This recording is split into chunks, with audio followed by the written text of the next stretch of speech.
Welcome back to my channel, English Grammar Teaching and Learning.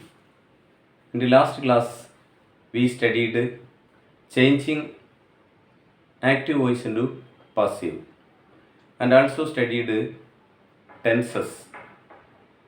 Today, we will study text-based some questions related to adjectives. Adjectives ending in ed usually describe people's feelings, whereas adjectives ending in ing describing the characteristics of a person or thing. ഇപ്പോൾ ഇവിടെ adjectives I N ജിയിൽ അവസാനിക്കുന്ന അഡ്ജക്റ്റീവ്സും അതുപോലെ തന്നെ E ഡിയിൽ അവസാനിക്കുന്ന അഡ്ജക്റ്റീവ്സും ഇവ തമ്മിലുള്ള സ്ലൈറ്റ് ഡിഫറൻസ് എന്താണെന്നാണ് നിങ്ങൾ ടെസ്റ്റിൽ പറയുന്നത്. അതിന് ഒരു 3-4 എക്സാമ്പിളും ഇവിടെ തന്നിട്ടുണ്ട്. അപ്പോൾ adjectives ending in E D usually describe people's feelings, ആളുകളുടെ വികാരങ്ങളാണ് യഥാർത്ഥത്തിൽ ഇ ഡിയിൽ അവസാനിക്കുന്ന അഡ്ജക്റ്റീവ്സ് ഇൻഡിക്കേറ്റ് ചെയ്യുന്നത്.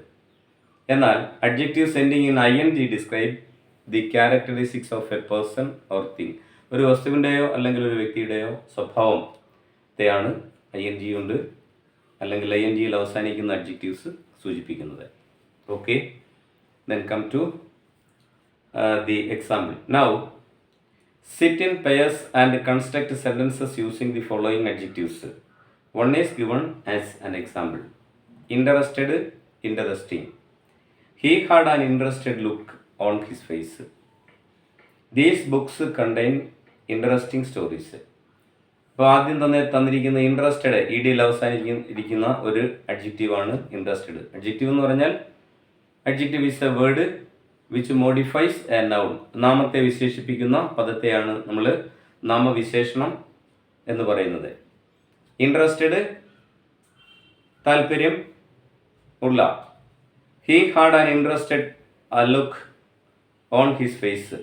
അവനെ കണ്ടാൽ he had an interested look on his face, ആരെയും അട്രാക്റ്റ് ചെയ്യത്തക്ക രീതിയിലുള്ള ഒരു ഫേസാണ് അവൻ്റെത്. അല്ലെങ്കിൽ അവനെ കണ്ടാൽ ഒരു മനസ്സിലൊരു സ്മൈലിങ് ഉണ്ടാകും. These books contain interesting stories. ഈ ബുക്കുകളിൽ രസകരമായ കഥകൾ ഉണ്ട്. ഇവിടെ അഡ്ജക്റ്റീവ്സ് ഇ ഡി എന്താണ്? ഫീലിംഗ് ആണ്. He had an interested look on his face. അപ്പോൾ ഇ ഡിയിൽ അവസാനിച്ച അഡ്ജക്റ്റീവാണ്. അവിടെ അവൻ്റെ മുഖത്ത് അല്ലെങ്കിൽ അവനെ നോക്കുമ്പോൾ ആ ഒരു ഫീലിംഗ് ആണ് അവിടെ സൂചിപ്പിക്കുന്നത്. ഇനി ദീസ് ബുക്സ് കണ്ടെയ്ൻസ്, അവിടെ ഐ എൻ ജിയിൽ അവസാനിക്കുന്ന describe the characteristics of a thing ആണ് stories. Then next word frightened and frightening. ഭയപ്പെട്ടു, ഭയം. നമുക്കറിയാമല്ലോ ഐ എൻ ജി ഫോം അല്ലെങ്കിൽ verbal noun I N G ചേർത്തിട്ട് നമ്മൾ എന്ത് ചെയ്യുന്നുണ്ട്? വെർബിനെ വെർബൽ നൗണാക്കി മാറ്റുന്നുണ്ട്. ഇവിടെ he frightened and ran away, അവൻ ഭയപ്പെട്ട് ഓടി. അപ്പോൾ ആ ഭയപ്പാട്, ആ ഫീലിംഗ് ആണ് അവിടെ ആദ്യത്തെ സെൻസിൽ. രണ്ടാമത്തത് ഫ്രൈറ്റനിങ്.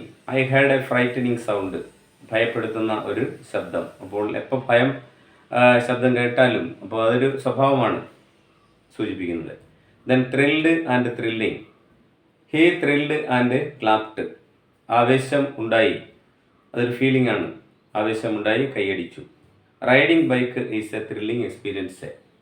ബൈക്ക് ഓടിക്കുക എന്നുള്ളത് ഒരു ആവേശകരമായ അല്ലെങ്കിൽ ആവേശം ജനിപ്പിക്കുന്ന ഒരു എക്സ്പീരിയൻസ് ആണ്, അനുഭവമാണ്. Tired, tiring. He is too tired to walk.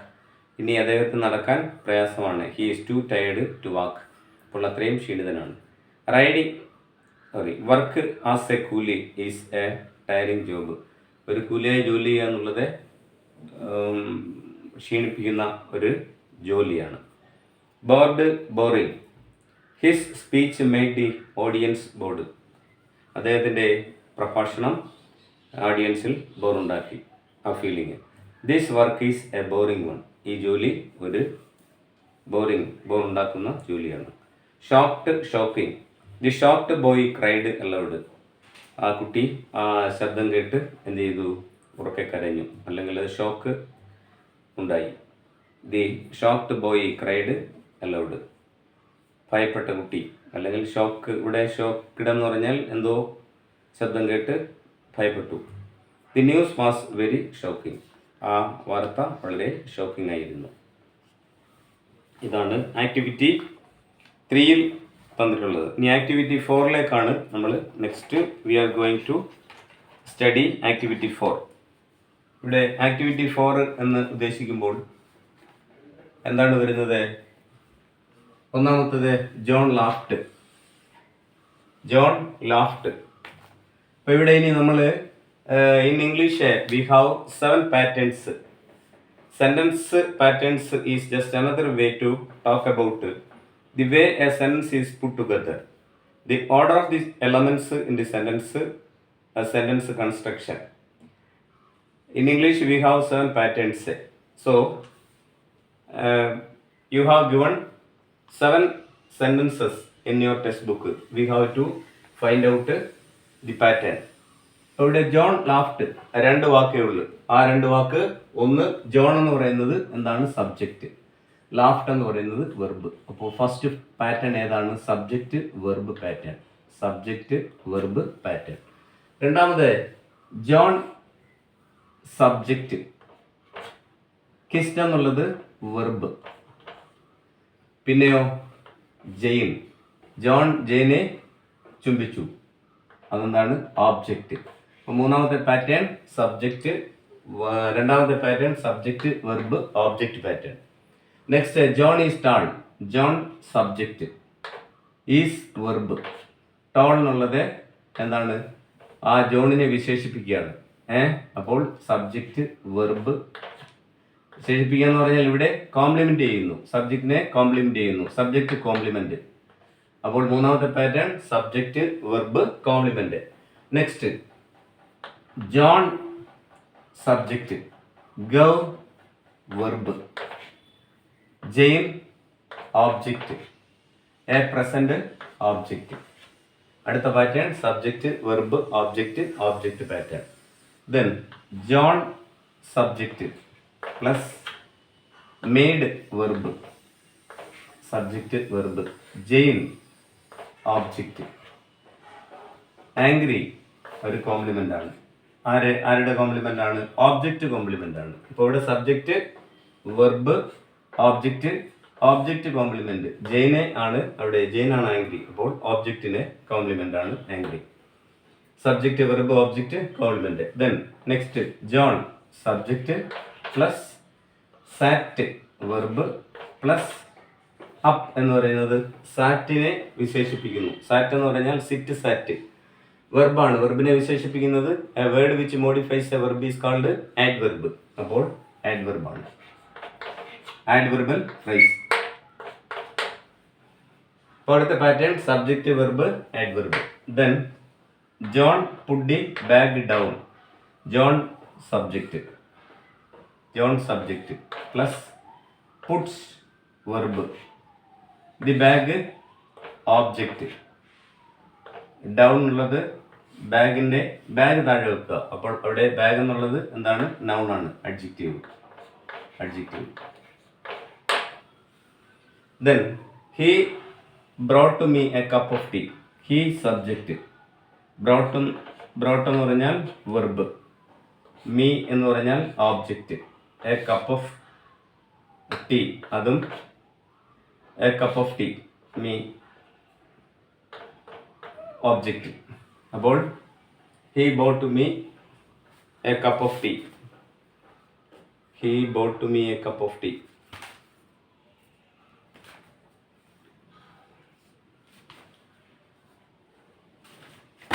Sorry, അത് വേറൊരു പാറ്റേൺ ആണ്. അപ്പോൾ ഇത്രയുമാണ് നമ്മൾ ആ ഒരു ടോപ്പിക്കുമായിട്ട് ബന്ധപ്പെട്ട് പഠിച്ചത്. അപ്പോൾ അവിടെ 7 എണ്ണം ഏതൊക്കെ വന്നു? Subject verb number 1, subject verb object number 2, subject verb complement number 3, subject verb object object number 4, subject verb object complement number 5, then subject verb adverb, then last John put the bag down, subject verb object adverb. അപ്പോൾ pattern ഏതൊക്കെയാ ഒന്നുകൂടി പറയാം. Subject verb, subject verb object, subject verb complement, subject verb object object, subject verb object complement, subject verb adjective, subject verb adverb, subject verb adjective. ഇതാണ് അതിൻ്റെ pattern. These are the 7 basic sentences or clause patterns in English language. English ഭാഷയുടെ പ്രധാനപ്പെട്ട close patterns ആണ് നമ്മൾ ഇവിടെ പഠിച്ചത്. ഇനി നിങ്ങളുടെ ടെസ്റ്റിൽ identify the sentence pattern of the following sentences. ഈ സെൻറ്റൻസ് പാറ്റേൺ അത് തന്നിരിക്കുന്നത് എങ്ങനെയാണെന്ന് നമ്മൾ പ്രധാനമായിട്ടും ഇതിനെ സബ്ജക്റ്റ് വെർബ് ഓബ്ജക്റ്റ് നോക്കാം. He subject, brought verb, subject verb object, a cup of tea എന്ന് പറയുന്നതും ഓബ്ജക്റ്റ്. അപ്പോൾ ഇതിൻ്റെ പാറ്റേൺ ഏതാണ്? ഇപ്പോൾ 7 പാറ്റേൺ എൻ്റെ ഓർഡറിൽ പഠിച്ചു നമ്മൾ. ഇനി സെൻറ്റൻസ് തന്നിട്ട് അതിനെ എന്ത് പാറ്റേണിൽ എഴുതാൻ പറഞ്ഞിരിക്കുകയാണ്. He bought his friend a ring, അതാണ് ആദ്യത്തെ sentence. He bought his girlfriend a ring, ഇതാണ്. അപ്പോൾ ഇവിടെ he subject, bought verb, his girlfriend object, a റിങ്ങും ഓബ്ജക്റ്റ്. അപ്പോൾ നമുക്ക് സബ്ജക്റ്റ് വെർബ് ഓബ്ജക്റ്റ് ഓബ്ജക്റ്റ്, അപ്പോൾ subject A plus verb A plus object A plus object എന്ന് എഴുതാം. രണ്ടാമത്തെ sentence she sings and dance, she subject, sings and dance verb, subject verb pattern. Okay. മൂന്നാമത്തെ sentence she made the problem complicated, she subject, subject plus made എന്നുള്ളത് verb, the problem object, complicated അപ്പോൾ problem എന്താണ്? Object. ഓബ്ജക്റ്റിനെ complement ആണ്, അപ്പോൾ C. അപ്പോൾ എങ്ങനെ വരും അതിൻ്റെ pattern? She subject, made verb, the problem object, complicated എന്നുള്ളത് കോംപ്ലിമെന്റ്, ഓബ്ജക്റ്റ് കോംപ്ലിമെന്റ് ആണ്, പ്രോബ്ലം അതിനെ കോംപ്ലിമെന്റ് ആണ്, complicated. Okay. Then subject verb to the school object, subject verb object pattern. She goes to school അല്ലേ, അപ്പം subject verb goes to school, അവിടെ complement. Then John and Mary subject, are swimming verb, subject verb. Then he brought me a cup of coffee, അത് നമ്മൾ കണ്ടു കഴിഞ്ഞു, subject verb object object. Then the company has been very successful, the company subject, has been successful verb, പിന്നെ subject verb. ഇത് very എന്ന് പറയുന്നത് ഒരു അഡ്ജക്റ്റീവാണ്. അത് നമ്മളിപ്പോൾ ഇങ്ങനെ പഠിക്കുന്നു. ഇനി ദേ ആർ ഇൻ ക്ലാസ്, ഞാൻ എഴുതുന്നില്ല, ദേ ആർ ഇൻ ക്ലാസ്, അവിടെ ദേ സബ്ജക്റ്റ്, ആർ എന്ന് പറയുന്നത് verb, in class complement. He is brave, he subject, we is verb, brave എന്നുള്ളത് adjective. I called my dog Dudo, I subject, called verb, my dog object, Dudo complement. Okay. ഇതാണ് അതിൻ്റെ pattern. ഇനി next, the poor boy Vanka was cruelly beaten by his master. അതിനെ നമ്മൾ ഇനി എങ്ങനെയൊക്കെയാണ് identify ചെയ്യുന്നത് എന്നുള്ളതാണ് നെക്സ്റ്റ് നമ്മൾ അതിലേക്ക് കടക്കും, ഫ്രേസിലേക്ക് കടക്കും. Okay. Next, identify the sentence pattern of the following sentences. അത് നമ്മൾ ഡിസ്കസ് ചെയ്ത് കഴിഞ്ഞു. ഇനി ആക്ടിവിറ്റി 5ലേക്ക് വന്നാൽ, let us analyse the following sentences picking out noun phrase, verb phrase, prepositional phrase, adverbial phrase, adjective phrase. അപ്പോൾ നമുക്ക് noun phrase, verb phrase, prepositional phrase, adverbial phrase, adjective phrase ഇത് ഐഡൻറ്റിഫൈ ചെയ്യാനാണ് തന്നിരിക്കുന്നത്. ഒരു 5 സെൻറ്റൻസ് തന്നിട്ടുണ്ട്. First one, the poor boy Vanka was cruelly beaten by his master. ആദ്യത്തെ sentence ഇതാണ്. അപ്പോൾ അവിടെ നമുക്ക് ഇതിൽ ഏത് കാറ്റഗറിയിൽ വരുന്നു എന്ന് കണ്ടുപിടിക്കുക. നൗൺ ഫ്രേസ് ആണോ, വെർബ് ഫ്രേസ് ആണോ, അഡ്വർബ് ഫ്രേസ് ആണോ, അഡ്ജക്റ്റീവ് ഫ്രേസ് ആണോ, പ്രിപ്പോസിഷൻ ആണോ. ദി പുവർ ബോയ് എന്ന് പറയുന്നത് noun phrase. The poor boy Vanka noun phrase. Was cruelly beaten by his master. അതിൽ വാസ് ക്രൂവലി ബീറ്റൺ എന്നുള്ളത് വെർബ് ഫ്രേസ്. പിന്നെ ഹിസ് മാസ്റ്റർ പ്രിപ്പോസിഷണൽ ഫ്രേസ്. അപ്പോൾ നോക്കാം. ദി പുവർ ബോയ് എന്നുള്ളത് എന്താണ്?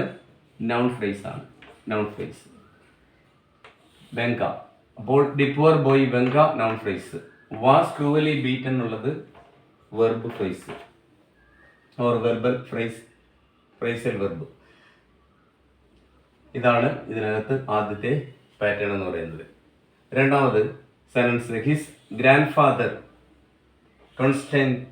Konstantin Makarich was an old man of 65. അപ്പോൾ his grandfather Konstantin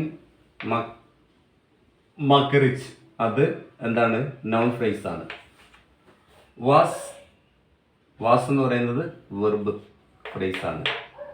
an എന്ന് പറഞ്ഞാൽ നമുക്കറിയാം ഒരു ഇൻഡെഫിനിറ്റ് ആർട്ടിക്കിൾ ആണ്. Old man of 65. അപ്പോൾ ആ മാനിന്റെ വിശേഷണമാണ്, അഡ്ജക്റ്റീവൽ ഫ്രേസ് ആണ്. Old man of 65. Then the beautiful Christmas tree, അതാണ് ഇവിടുത്തെ noun phrase. In front of his house.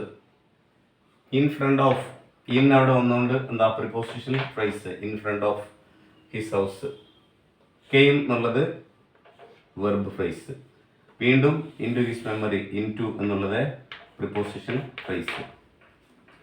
ഇനി വെങ്ക dropped the letter into the slit of the letter box. Vanka noun phrase. Dropped എന്ന് പറഞ്ഞാൽ verb phrase. The letter, dropped the letter into the slit of the letter box. അവിടെയും preposition phrase വരുന്നുണ്ട്, into. ഇത് നമ്മൾ വേർതിരിച്ച് പറഞ്ഞാൽ ഇതൊന്ന് definite article ആയിട്ട് വരുന്നു. Letter box. Young boy noun phrase. Sold fishing hooks that can hold fish weighting 30 pounds. ഇത് ഒരു ക്ലാസ് ആണ്, റിലേറ്റീവ് ക്ലാസ് ആയിട്ട് വരുന്നു. Boys sold fishing hooks. അപ്പോൾ അവിടെ വെർബ് ഫ്രേസ്. നമുക്കിങ്ങനെ ഇതിനെ ക്ലാസിഫൈ ചെയ്യാം. അപ്പോൾ ആദ്യത്തെ the poor boy noun phrase. Poor boy Vanka noun phrase. Was cruelly beaten verb phrase. By his master എന്നുള്ളത് പ്രിപ്പോസൽ ഫ്രേസ്. ഇതാണ് ഇതിനകത്ത് നമ്മൾ മനസ്സിലാക്കാനുള്ളത്. The letter into the, ഇവിടെ into the slit of the letter box, അത് object ആണ്. ഇനി last part. ഇതിനകത്ത് read the following summary of the story written by a student of standard 10. There are some errors in it which are underlined. Edit the passage and rewrite it. ഒരു passage തന്നിട്ടുണ്ട്, അതിനകത്ത് തെറ്റുകളുണ്ട്, അത് തിരുത്തുക എന്നാണ്. Vanka is an unhappy orphan who. Vanka സിംഗിളാണ്, അതുകൊണ്ട് who have ആണ് തന്നിരിക്കുന്നത്. വെർബ് ഹാസ് ആക്കി മാറ്റണം, അതാണ് ആദ്യത്തെ മിസ്റ്റേക്ക്. ഹാവ് ബീൻ അല്ല, has been apprenticed to the shoemaker Alyakhin in Moscow on Christmas eve. അപ്പോൾ ഒരു ടൈമിനെയാണ് സൂചിപ്പിക്കുന്നത്, വേറല്ല when. His master and the others are at church. Vanka sit down to writing a. To കഴിഞ്ഞിട്ട് നമ്മൾ ഒരിക്കലും ING form ഉപയോഗിക്കത്തില്ല, base ഫോമേ ഉപയോഗിക്കത്തുള്ളൂ. To write, to eat, to drink. അപ്പോൾ ടു റൈറ്റ് ആണ് അവിടെ. A letter to his grandfather Constantine മാക്രിച്ച് in his native village where Vanka lived. അവിടെ വെങ്ക ഹാഡ് ലിവ്ഡ്, അതാണ് പാസ്റ്റ് പെർഫെക്റ്റ് ആണ് അപ്ലൈ ചെയ്യേണ്ടത്. Before being sent to city after the death of his mother. Her mother അല്ല, his mother. Vanka was dispatched to the shoemaker. He thoughts ഒരിക്കലും പറയത്തില്ല, he things എന്നേ പറയത്തുള്ളൂ. തിങ്കിൻ്റെ past ഫോമാണ് thought. He things about the grandfather's dog Kashtanka and Eel. Kashtanka is too old for mischief. And ആണ്, ഓറല്ല. അല്ലെങ്കിൽ അതിനു മുമ്പ് നമ്മൾ വേറെ എന്തെങ്കിലും ഒരു വസ്തുത കാണിക്കണമായിരുന്നു. അടുത്ത് ട്രച്ചറസ് വെങ്കാസ്, അവിടെ വെങ്ക അപ്പോസ്ട്രോഫിയസ് ആണ് വേണ്ടത്. പിന്നെ മിസറിയുടെ സ്പെല്ലിങ് MISARY ആണ് കൊടുത്തിരിക്കുന്നത്, ERY ആണ് നമ്മൾക്കവിടെ എഴുതേണ്ടത്. ഓക്കെ. പിന്നെ last one, he written. He written എന്ന് പറയത്തില്ല, ഹീ ഹാസ് റിട്ടൺ എന്ന് പറയും. പക്ഷേ ഹീ റിട്ടൺ അല്ല, ഹീ റൈറ്റ്സ്. ഹീ സിംഗിൾ ആയതുകൊണ്ട് റൈറ്റിൻ്റെ ഡസ് ഫോം ഉപയോഗിക്കുക. ഇത്രയുമാണ് ഇതുമായി ബന്ധപ്പെട്ട് നമുക്ക് പറയാനുള്ളത്.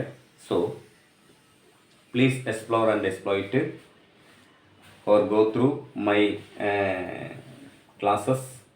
Wish you all the success in your upcoming examination. May all your exams be the best. You can, you will, and you must. Thank you very much. Okay.